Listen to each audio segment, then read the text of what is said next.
con nosotros nuestra invitada Maribel Gordón. Ya está lista. Ahora sí, profesora Gordón, buenos días. Buenos días, Bienvenida. gracias por la invitación. Oiga, entonces sigue usted a un ritmo vertiginoso en ascenso, ¿no? Bueno, seguimos en un ritmo importante, significativo para los sectores de este país que creemos en la necesidad de adecentar, de construir real democracia, de levantar una propuesta que atienda a las necesidades sociales insatisfechas, desatendidas por los diversos gobiernos que mantienen a Panamá en un país que crece, pero que al mismo tiempo genera inequidad, desigualdad, exclusión, pobreza, y es parte de los elementos que deben ser atendidos por una política económica de cara al desarrollo nacional y social, que es lo que venimos impulsando a través del Plan para la Vida Digna.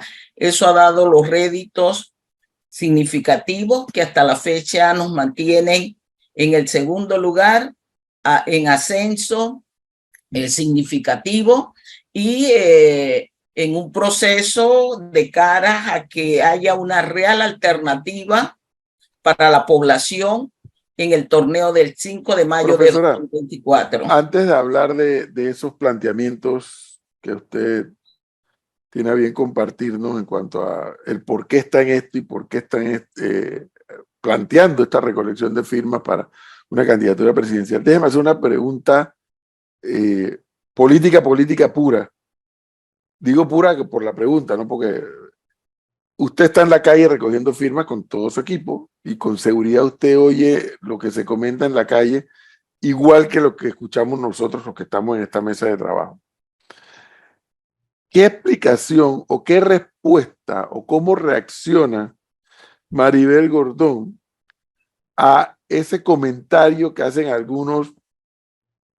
Yo los pongo en categoría de detractores o de adversarios políticos de Maribel Gordón, que insisten en repetir y repetir, porque nos los escriben, nos llaman, nos dicen, insisten en decir que hay una relación directa entre el ascenso en cantidad de firmas de Maribel Gordón y la consolidación en el poder del presidente Lula da Silva en Brasil. ¿Qué le diría o qué le dice Maribel Gordón a quienes andan fomentando esa idea? La verdad, nosotros en términos de lo que es la participación electoral de Maribel Gordón del Plan para la Vida Digna, tenemos una vinculación que es con sectores sociales panameños, un respaldo de una población que clama por adecentar, porque se creen las condiciones para hacer posibles sus anhelos. Y como lo hemos dicho en diversas oportunidades, tenemos un proceso donde tenemos relaciones y conversaciones y la vamos a seguir teniendo con todos los sectores, con los países de América Latina, con los pueblos de América Latina. Respetamos las identidades y autodeterminaciones.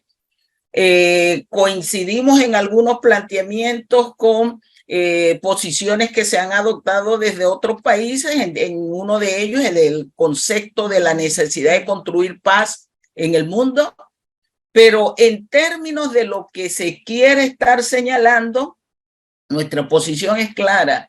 Maribel Gordón, el Plan para la Vida Digna, tiene un proyecto pensado, construido desde Panamá, para Panamá.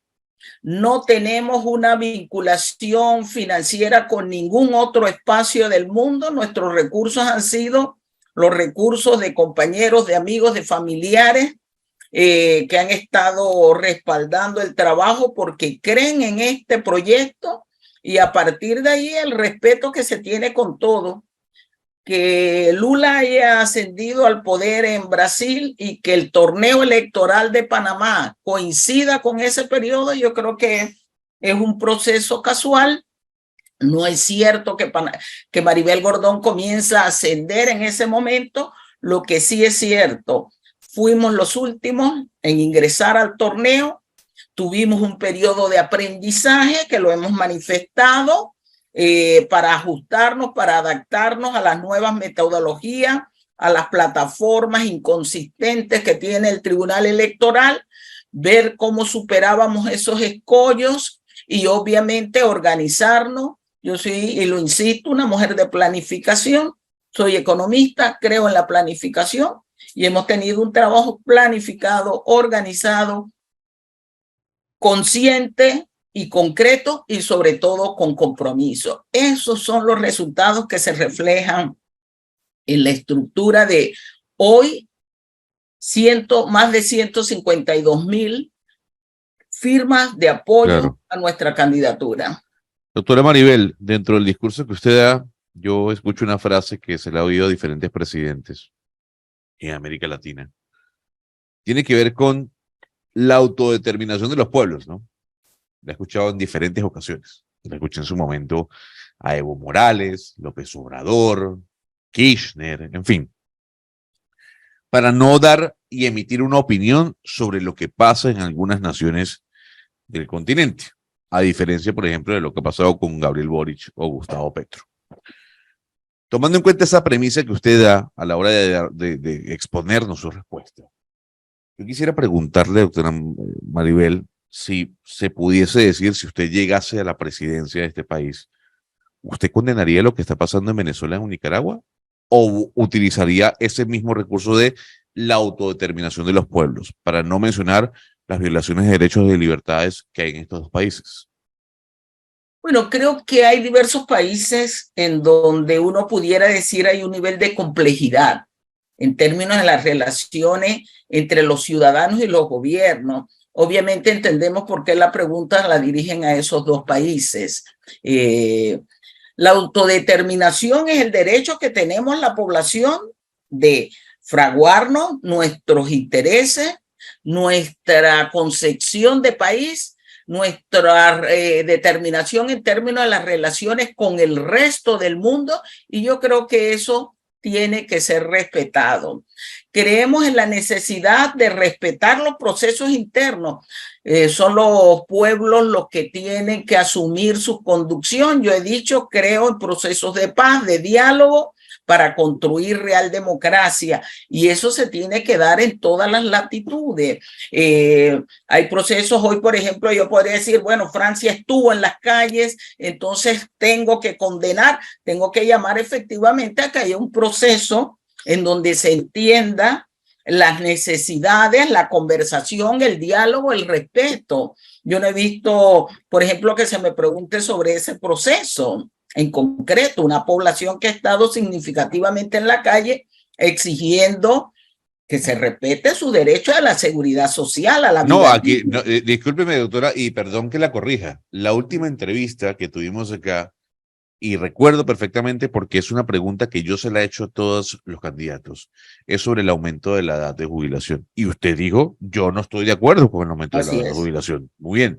No, pero también... pero te estoy diciendo, hay un pueblo en las calles por varias semanas, y así como me preguntas, por ejemplo, del caso de Venezuela, en Nicaragua, que tiene sus propias problemáticas que debe ser resuelto por los nicaragüenses, por los venezolanos, que debe caminar a un proceso de diálogo, de consensos y de seguir adelante. Yo digo, lo mismo vale para el resto del mundo que tiene estas confrontaciones que vienen siendo cuestionadas y que no son precisamente países de lo que ustedes denominan de izquierda. Pero lo que pasa es que, para cerrar este punto y darle la oportunidad a mis compañeros, doctora Maribel, dígame, es que la gran diferencia entre Francia y Nicaragua, por ejemplo, es que a pesar de los problemas, el señor Emmanuel Macron no mandó inhabilitar a candidatos presidenciales, o en este caso Marine Le Pen, que fue su gran candidata presidencial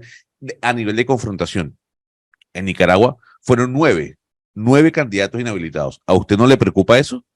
He dicho, es un problema, una situación compleja, difícil, que debe ser abordado por los nicaragüenses, efectivamente, resolver sus problemas. ¿Cómo resolver sus problemas? En el marco de diálogo, de procesos de conversación, en procesos de construir consenso para establecer condiciones de real democracia, de justicia, para alcanzar la paz, el desarrollo. Eso es lo que tienen que hacer los países.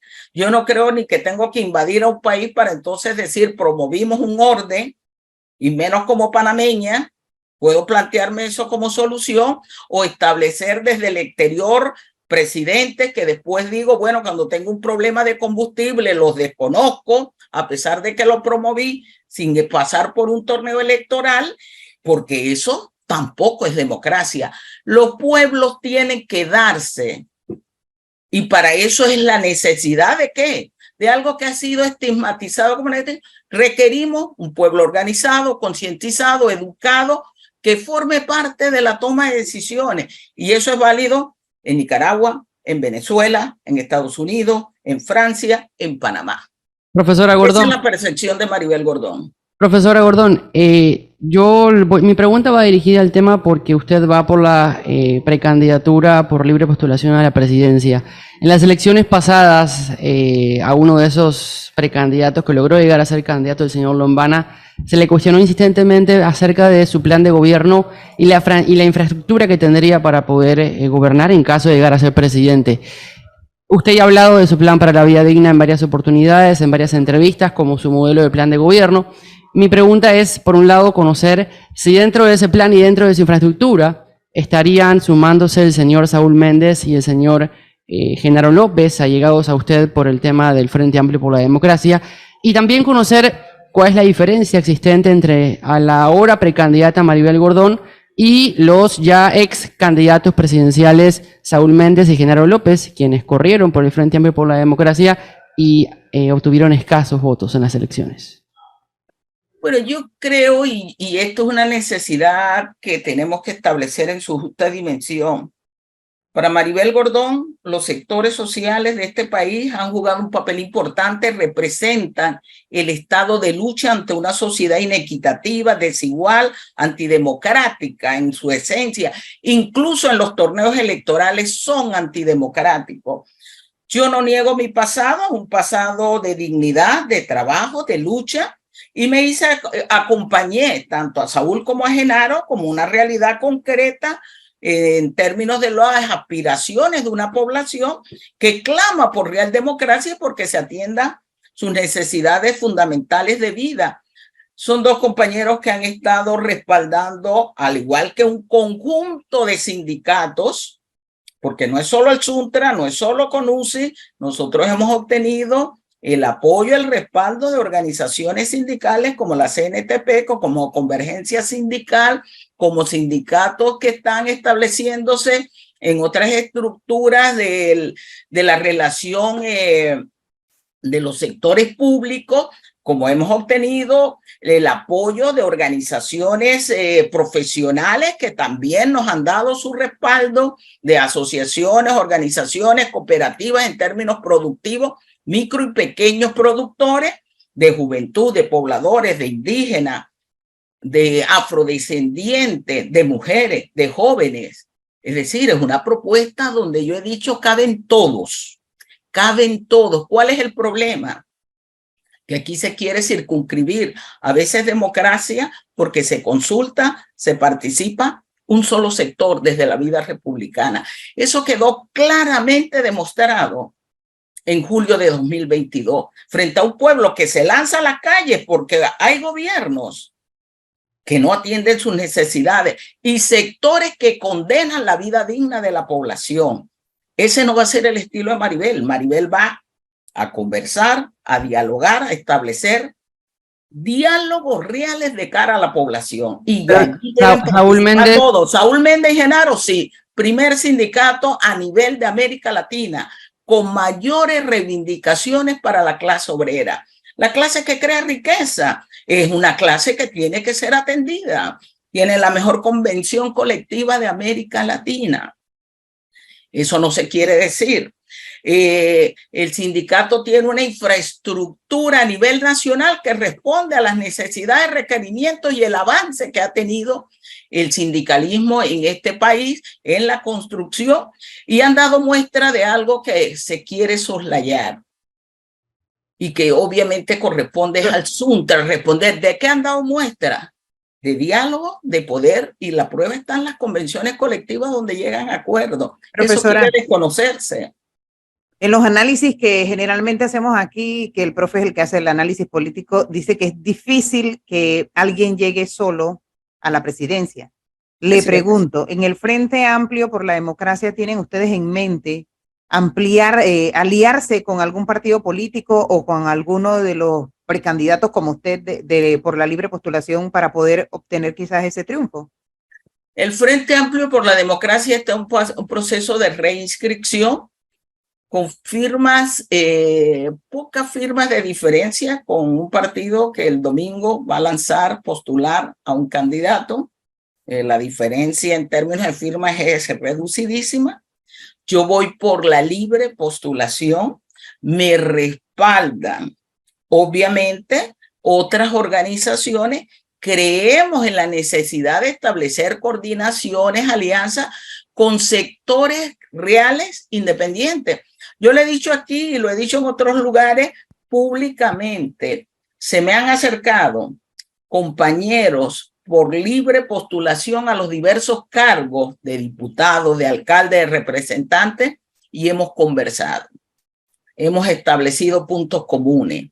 Estamos en un proceso de, una vez pasado el 30 de julio, que es el último día para la inscripción, y una vez en firme las candidaturas, establecer estos procesos de conversaciones, de posibilidades de coordinación, de alianza con esos sectores, pero además estoy conversando con alguien que tiene que ver con la vida política y son las diversas organizaciones gremiales, sociales, de iglesia, de empresarios, con los cuales podamos tener esta unidad en términos que nuestro plan es un plan que integra, que mira el desarrollo, que camina hacia la vida digna. Y caramba, ¿quién se puede oponer a la vida digna? Sé que lo han hecho porque las políticas públicas, los que nos han gobernado, que cada 5 años presentan un discurso de que van a resolver y no resuelven nada porque hemos precarizado más las condiciones de vida,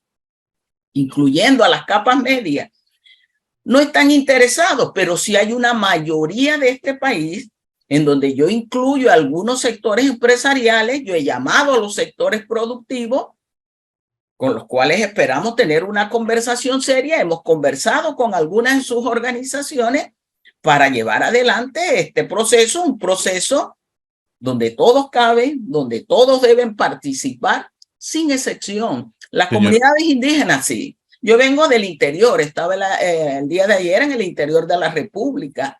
Nosotros caminamos, no ahora por el torneo, lo hemos hecho históricamente. Yo ahora no busco la opinión de la gente en las calles sobre los problemas, lo he hecho históricamente. Yo he dicho, Maribel es una persona de organización desde los 80, vinculada directamente con los diversos sectores sociales. Los he asistido en mi calidad de economista a muchos sectores, haciéndoles propuestas, estableciéndoles sus márgenes de posibilidades de discusión en las convenciones colectivas. Hemos hecho políticas públicas para las mujeres, he estado en el campo de la investigación, en el campo de la elaboración de políticas públicas, que es mi especialidad. Claro. Lo hemos hecho y lo seguiremos haciendo. Una pregunta, independientemente profesora. de los resultados. El año pasado, usted lo mencionó hace un momento, hubo en Panamá un estallido social en julio, Así es. puntualmente, del año pasado. Y para esos días, Maribel Gordón también jugó un papel en la mesa de diálogo.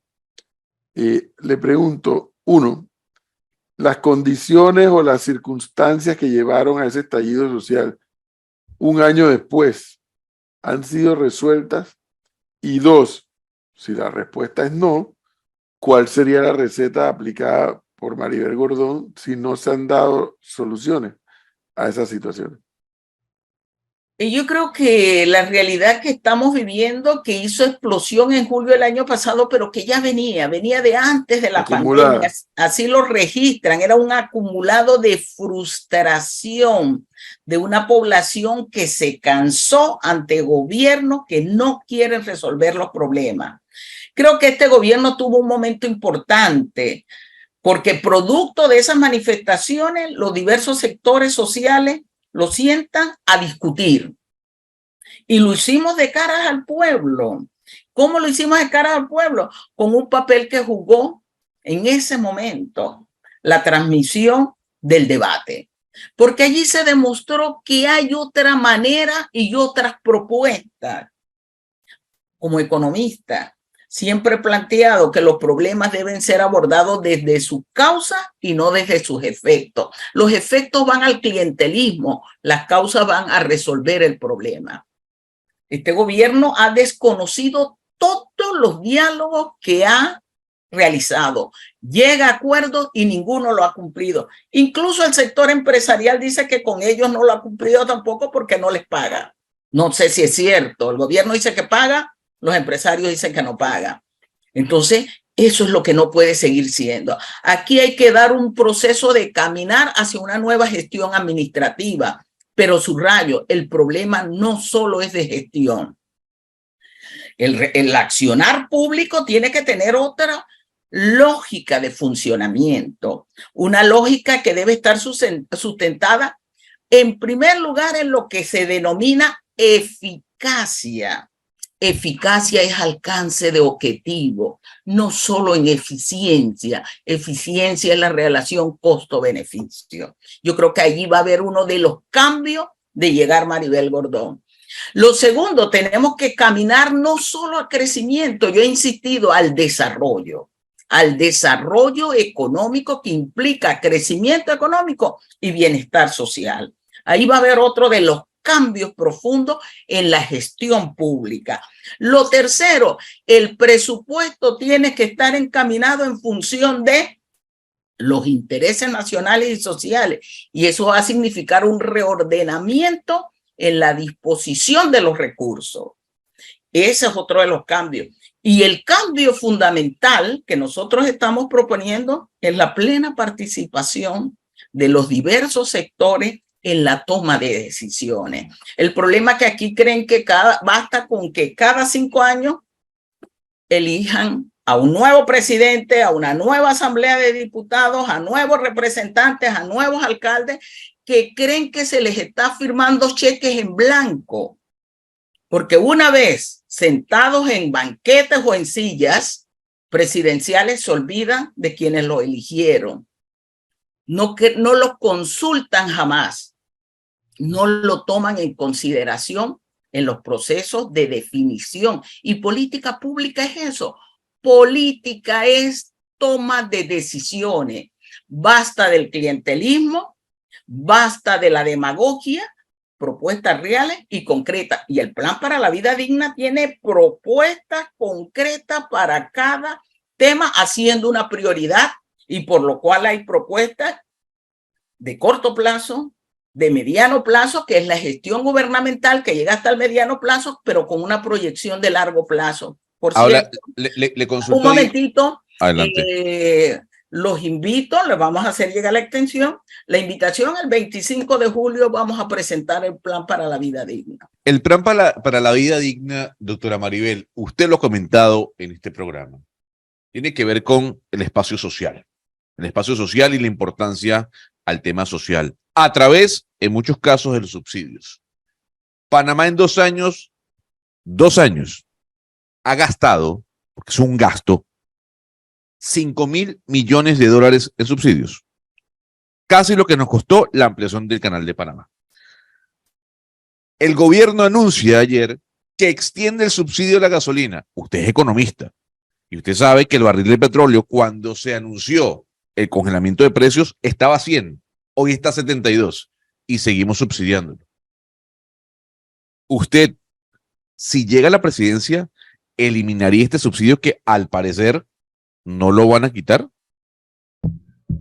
Bueno, yo creo que a lo mejor usted tiene carro y sabe que cuando va a las estaciones de gasolina le dicen, el subsidio ya no funciona. Yo no sé quién se está quedando con el dinero, pero lo que le dicen, no, ya el precio está a la par y entonces no vale la pena que le contabilicemos el subsidio. No sé si les ha pasado, pero me ha pasado. A mí no, y yo sí lo uso. Yo también lo uso, peleamos por eso, es nuestro derecho. ¿Por qué hay transferencias en este país? Porque hay una estructura que no se quiere abordar de temas en la comercialización y distribución oligopólica y monopólica. ¿Cuántas distribuidoras de combustible hay en este país? Y O no sea, estoy hablando de las estaciones de gasolina. por Hay supuesto. un control monopólico, y soy economista y te lo digo, que controla precios en ese contexto. Y con el precio del combustible y del petróleo sobre todo, eso tiene una generación de un impacto oligopólico, y de oligoxodio a nivel mundial. Y la cadena se establece y se mantiene en el contexto de la economía nacional. Pero ¿cómo justifica usted, doctora Maribel? 5.000. A ver, es que, es que no me está respondiendo la pregunta. Usted es economista. Voy a la transferencia del subsidio, pero te comencé porque terminaste con el combustible. ¿Por qué hay transferencia? ¿Quién impuso las transferencias? Lo insto a que lea el informe del Banco Mundial de 1995, cuando son las instituciones financieras internacionales los que plantean tres políticas: focalización, transferencia, y que el Estado se maneje en una lógica de mercado, lo que aquí se denominó asociación pública-privada. ¿Por qué hace lo de las transferencias? Consciente de dos cosas. El primero, la reducción del poder adquisitivo de una población, y cuando se reducen los poderes adquisitivos, es decir, del salario, la realización de la mercancía tiene dificultades. En términos económicos, eso lo sabe cualquier economista. Hay dificultades para la realización de la mercancía, y el sistema funciona no en producir para satisfacer, sino que la mercancía se realice para transformar la plusvalía en ganancia. Eso es economía, lo puedo buscar en las estadísticas. La plusvalía en Panamá se registra como formación bruta de capital fijo. Ahí lo puedes buscar. Esa era una preocupación, no en Panamá, en el mundo, por parte de las instituciones. Planteó ese elemento. Y el segundo elemento, temor a convulsión social. Comienzan a hablar de transferencia focalizada. El primer caso en Panamá, o uno de los primeros, la red de oportunidades. Lo establecen producto de esos mecanismos y lo hacen para evitar la convulsión social ante una población que se viene pauperizando sus condiciones de vida. Ha sido después extendida en la lógica del negociado, eso es cierto, pero también porque no se enfrentan las bases que generan transferencia o que requieren que se generen transferencias. Informalidad laboral. Ayer escuchaba al director del INEP decir: el desempleo disminuyó. Caramba, si lo comparo con antes del 2019, no. Pero cuando le preguntaron, tuvo que aceptar. Bueno, es que ahí no estamos midiendo la informalidad laboral. Informalidad laboral es bajo salario, es decir, una merma en el poder adquisitivo de la población, que no está siendo resuelta por los gobiernos. Panamá, el país de América Latina con más salarios mínimos, 37 salarios mínimos, de los cuales varios ni siquiera logran cubrir el costo de la canasta básica de alimentos. De los 37 salarios mínimos. Y te lo puedo decir con toda la autoridad que me cabe, porque hasta el último periodo fui parte de la Comisión Técnica Nacional de Salario Mínimo. Un país tan pequeño que tiene 3 canastas de alimentos, y la saludable, que es la que debería tomarse como referencia, que es alimentación sana, se excluye. ¿Por qué hay transferencia? Pero ¿por qué dentro de los 5.000 nadie cuestiona las transferencias a un sector de poder económico? Y además no se dice que muchas de las transferencias a los hogares es para mantener estructuras monopólicas y oligopólicas en este país. Hay que revisar la transferencia. Lo que usted no puede hacer es quitar las transferencias sin que tenga una respuesta concreta, de sustentable y sostenible en el tiempo. Porque es condenar a los que hoy dicen 4.2 millones, porque somos menos, parece, de los que estaba proyectado, que siempre se proyectó hacia 4.3 y más, es condenar a la mayoría de esa población a la precariedad, a la pobreza, a la extrema pobreza, a la miseria. Y ningún país se desarrolla ni crece en un marco de exclusión social. Profesora, a propósito de este punto, exclusión, necesidades de la gente más necesitada, que yo sí soy de los, y tal vez comparto eso de que las políticas públicas deben tener como prioridad a esa gente. Cómo resolver las necesidades a esa gente. Una de esas necesidades, profesora Gordón, y además algo de lo que usted ha estudiado, creo, bastante, es el tema seguro social, y del cual además, en esta oportunidad que usted nos ha dado, lo hemos conversado también. Yo acabo de preguntar, no puedo decir que investigué, pero me pregunté, bueno, pero ¿cómo funciona en este país esto? No, a ti el médico te receta una medicina y tú vas a cualquier farmacia privada, tú metes tu receta, obviamente la farmacia está adscrita al sistema, vas a la farmacia, te dan tu medicina y esa farmacia le cobra a la institución que tiene que ver con la seguridad social.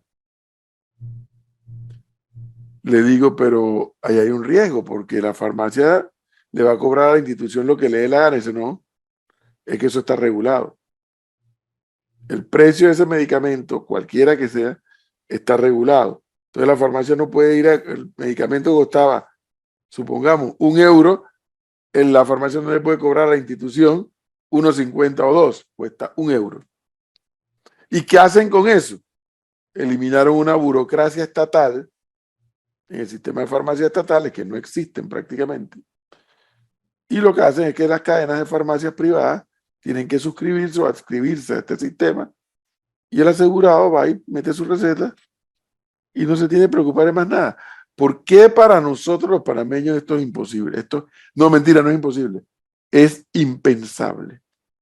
Bueno, porque detrás de toda esta estructura hay negocio. El Estado, el sector público se ha constituido en una fuente de acumulación vía el negociado de algunos sectores. Y se promueve, y yo siempre lo he dicho, donde hay corruptos y corruptores. Hay toda una cadena para delinquir con algo que es gravísimo, la salud del pueblo panameño, a todas las esferas.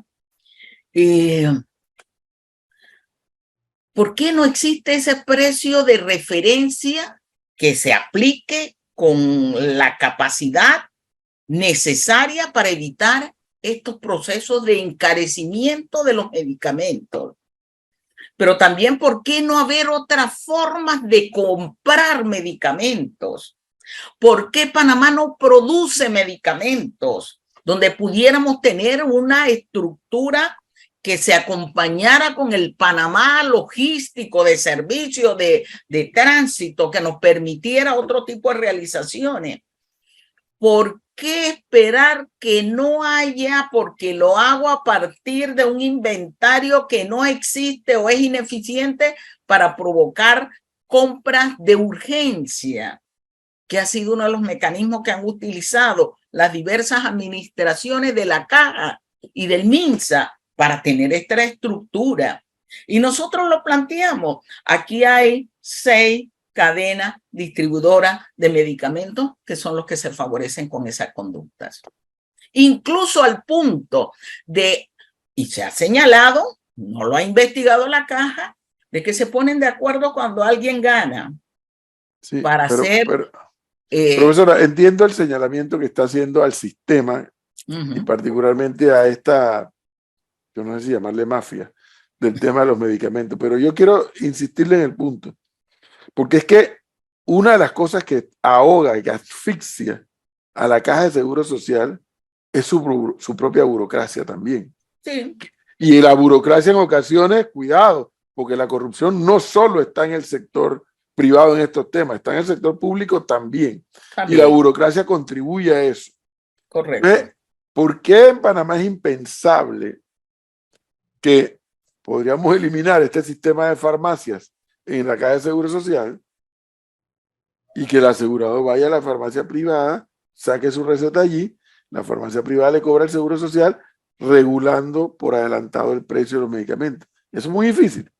No, yo creo que lo que pasa no es que no sea, que si es fácil o difícil. Yo siempre tengo que poner en la lógica cuáles son los intereses. El interés de un sector empresarial es la ganancia, por donde está ven. Claro, está claro. El interés del Estado se supone que debe ser la rentabilidad social. La capacidad que tiene el Estado de comprar en grandes magnitudes debe generar un precio más bajo. El problema no se resuelve enviando a la gente a que vaya a la empresa privada, porque me va a generar de una u otra manera un costo adicional a la caja. ¿Y cuánto nos cuesta tener el sistema de farmacia? Por eso, ahí es donde vamos. La solución tiene que ser a las causas del problema. Lo otro es al efecto del problema. Cuando lo hacemos sobre el efecto, no resolvemos el problema. Hay burocracia, hay negociados, hay corrupción, inventarios que no están funcionando adecuadamente, no les interesa. En otros países los inventarios los manejamos, lo maneja toda la población a través del celular. Sí, ahí está la página, usted busca, ve, aquí hay, está al lado hay.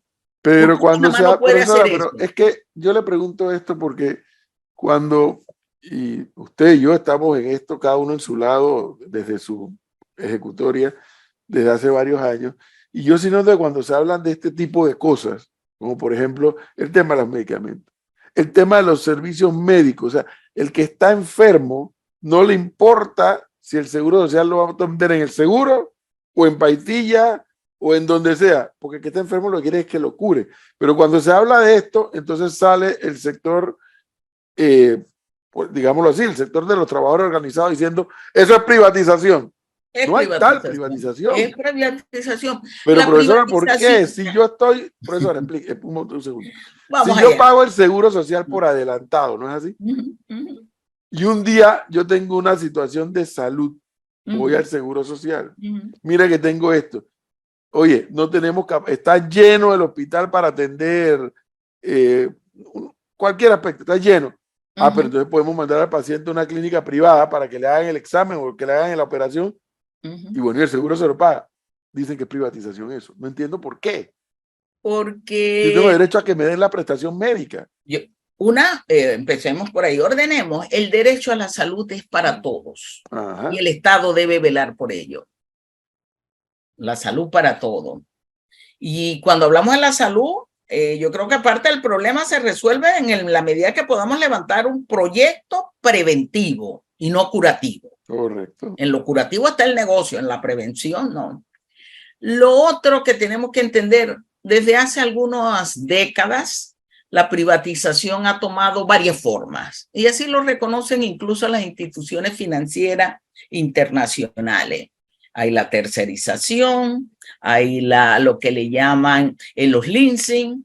Hay diversas formas de privatizar. Siempre la privatización tiene un costo adicional. Algunos lo han calculado como un 25%. Sí, cuando alguien está enfermo, quiere que se le resuelva su problema de salud. Eso es natural. Así es. Creo que ahí hay una responsabilidad. Yo no sé si puede haber un proceso de transición. Lo que sí estoy clara es que nosotros tenemos que levantar una estructura de salud que le garantice a la población medicina, atención oportuna, el instrumental quirúrgico adecuado. Y eso es una responsabilidad que el Estado tiene que asumir. ¿Cuántos millones de dólares no se gastan? Y en salud no es gasto, es inversión, o gasto de inversión, que es diferente al gasto corriente, que se habla mucho que las transferencias son gastos. Hay gastos de inversión. ¿Es gasto de inversión? Gasto social. La salud es un gasto social que tenemos que atender. ¿Por qué no están los quirófanos en su justa dimensión, adecuados para la atención con calidad y calidez?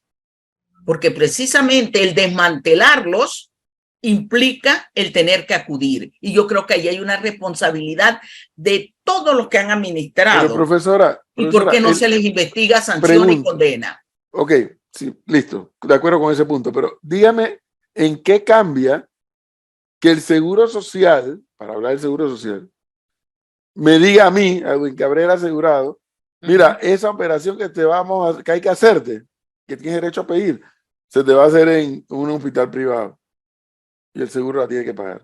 ¿En qué cambia el sistema y la responsabilidad que tiene el seguro para conmigo como asegurado? Cambia en términos de, ¿lo puedo hacer en el seguro? ¿Por qué no lo hago? 25% es el cambio si lo quiero ver en términos monetaristas. Es más o menos lo que se ha estipulado. Y la prueba está, incluso la gente que tiene algún nivel de recurso con las aseguradoras cuando va, lo que le llaman los copagos, que no sé cómo funcionaría un copago del Estado cuando el sector empresarial dice el Estado no paga. Ahí hay un nivel de problema.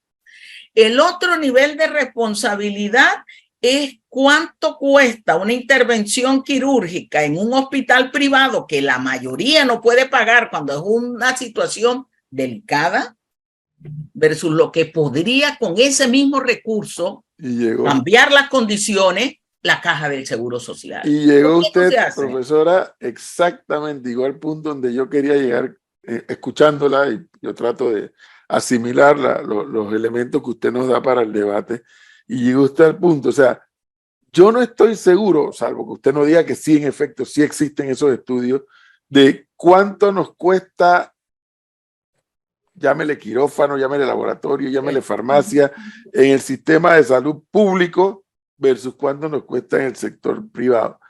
Yo no sé si ese estudio existe. Es la misma discusión que con seguridad usted también tendrá información de cuánto nos cuesta el estudiante en la escuela pública y cuánto nos cuesta el estudiante en la escuela particular.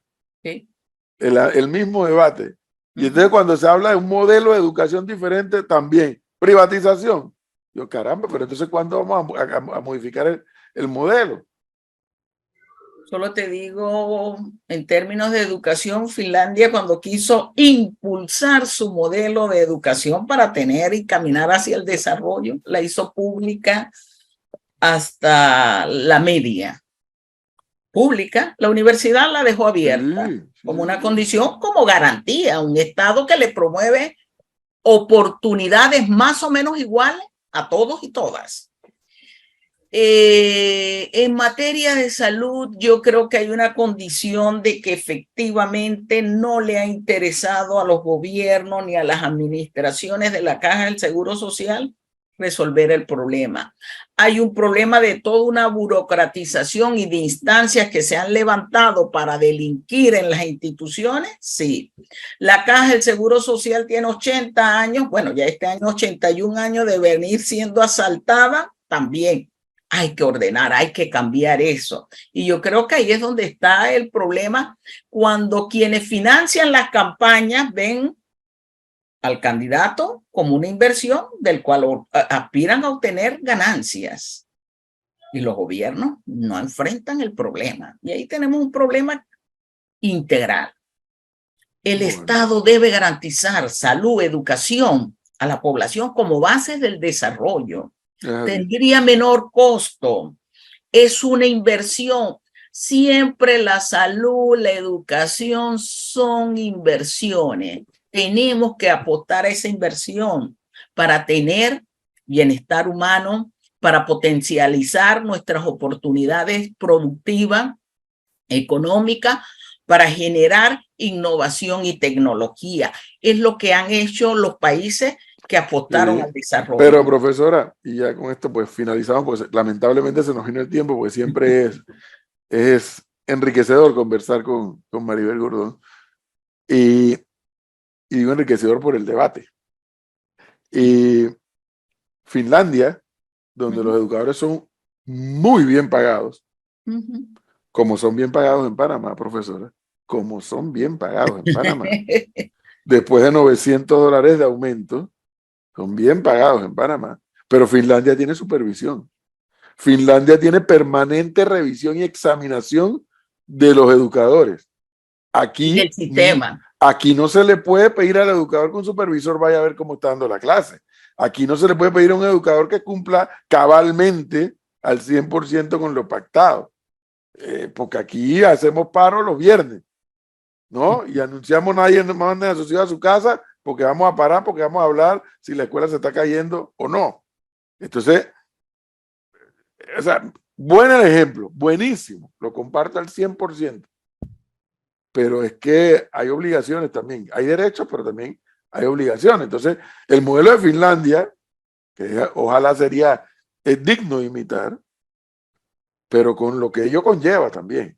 No Claro. estoy seguro que el gremio aquí esté preparado para eso. Finlandia tiene menos 10 clases anuales que Panamá. ¿Sí? No pierden años, profesora. Apostó a la Profesora. necesidad de la niñez Profesora, y en lo que es Finlandia, las actividades de la Fin- niñez. en Finlandia no, los estudiantes no pierden el año. Tienen No una pierden el año. estructura Claro. educativa diferente porque ellos Así es. apostaron a la realización del ser Correcto, humano, que no lo profesora, tiene pero nuestro es sistema. que nosotros apostamos al modelo del siglo XIX y estamos en la tercera década del siglo XXI Es un y tema el gremio no quiere que cambiemos. nosotros hemos planteado que hay que cambiar el sistema en términos de tener un sistema educativo que responda a un esquema, a un modelo de desarrollo nacional. La educación tiene que responder a eso. Sí. Dices que ganan demasiado y te digo solo allí una cosa. No, yo dije demasiado. Demasiado, bueno, ganan bien, Ganan dijiste, bien. 900. Después de $900 de aumento. ¿Con respecto a qué? El costo de la vida en este país hasta hace 2 años estaba en $1,462 mensuales para una familia de Profesora, 4 ¿y con miembros. cuánto comienza un educador hoy en día? El educador como profesional históricamente fue el profesional con menor nivel de Peor pago. salario. Es correcto. Eso es Y correcto. te lo digo con toda la responsabilidad que No, me no, cabe. pero por La supuesto, yo lo comparto propuesta con de todo ese incremento criterio. y ajuste la hizo Maribel Gordón. Y lo hicimos sobre la base de los determinantes para fijar salario a un profesional. Ujú. Ganan hoy 1,000 y tanto. Despegan Eso con empieza. 1,300, No, hay 1,400. educadores que tienen menos de 1,000. No, profesora. Sí. No. Sí. Es que el aumento fue de $900 $900 profesora. fue el aumento. Hay unos educadores que son los que están en TEFA, tienen salarios menores. Al educador hoy se le ha hecho multifuncional. Usted está graduado de periodismo, pero de repente le dice usted tiene que dar economía. Al educador. Están muchos en áreas de difícil acceso. Y eso tiene un sobrecosto. El costo Si de están en difícil vida acceso, le pagan más. tiene una Compensación. compensación que no es compensación. Eso Pero tenemos por que estar en tenerlo difícil claro. La acceso. tienen. Y tienen más esto, con lo cual yo estoy de acuerdo, le advierto. Yo estoy de acuerdo que tengan todos los más. Como estoy esperando la retribución al profesionales en Estado. la pirámide de los profesionales siguen estando entre uno de los menores salarios y se supone que la educación es la base del desarrollo. Lo dijiste bien. En Finlandia los educadores ganan muy bien porque se entiende que la educación es la base del desarrollo. En Panamá no. El Doctora, costo de pero vida se ha Maribel, doctora incrementado. Maribel, Dígame. pero usted sabe también, Ujú. sabe también que la tasa impositiva de Finlandia es mucho más alta que la de Panamá. Claro, y los servicios públicos son más eficientes que los de Panamá. Por eso mismo. La evasión de la carga fiscal en Finlandia no es la de Panamá. 66% del impuesto sobre la renta y 33% del impuesto de ITBMS que se le descuenta a usted y no llega al fisco. Eso, También lo sabemos.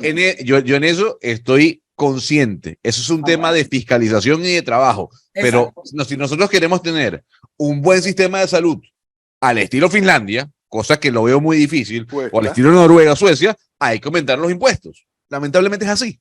Hay que evitar evasión y elusión fiscal. Hay que poner una estructura progresiva en la carga fiscal y los recursos no pueden ser utilizados para corrupción.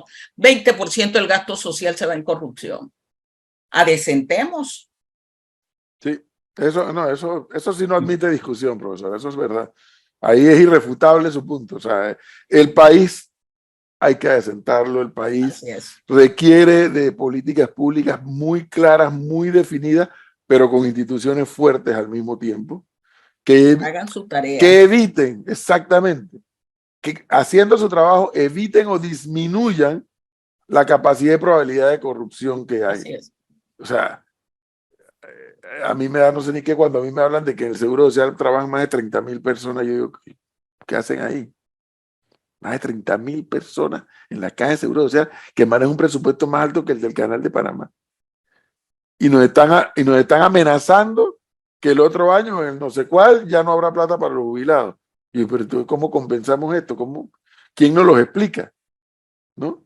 Es un Y tema bueno, que hay que abordar. Así es. de eso se trata, que vamos a estar escuchando ante lo que parece ser inminente, que para bien, digo yo, no digo que para mal, digo que para bien, que Maribel Gordón será candidata a la presidencia de la República por la libre postulación. Y digo, estaremos escuchando esto porque esto será parte de los debates que se estarán dando y podremos los ciudadanos contrastar todos estos temas y todas estas ideas que cada uno de los candidatos que van a plantear. Oiga, en su bolita de cristal, si es que existiera, Maribel, ¿cuántos candidatos usted calcula que va a haber? Bueno, los economistas no adivinamos, proyectamos sobre base científica. Bueno, sobre la base política, ¿cuál es su proyección? No, creo que un sector está apostando a que si pueden haber 15, perfecto, Es para ellos tener correcto. oportunidad.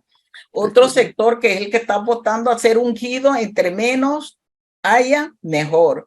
Lo que sí es seguro, y para no equivocarnos, es que Maribel Gordón va a estar en la papeleta del 5 de mayo de 2024 como la propuesta de un sector importante de este país. ¿Cree que llegará al primer lugar? Maribel Gordón, ¿Sí? nosotros nunca hemos trabajado sobre la base de estar en el primero, segundo, tercer lugar. Nosotros trabajamos planificadamente, llegamos a un lugar, consolidamos y avanzamos. Y si nos da el tiempo y si sigue este ánimo de mis activistas, como lo están demostrando bajo lluvia y bajo sol, de 8 de la mañana a 11 de la noche, en todo el país, en las comarcas, en las áreas incluso donde hay dificultad con internet. ¿Por qué no? ¿Por qué no? Caminamos hacia llegar consolidado, fuerte, firme, que ha sido lo que nos ha mandatado la población panameña. Bueno. Profesora Maribel Gordón, muchísimas gracias por darnos este Gracias tiempo. por la invitación. Muy amable, que esté bien. Bueno. 8:23 minutos.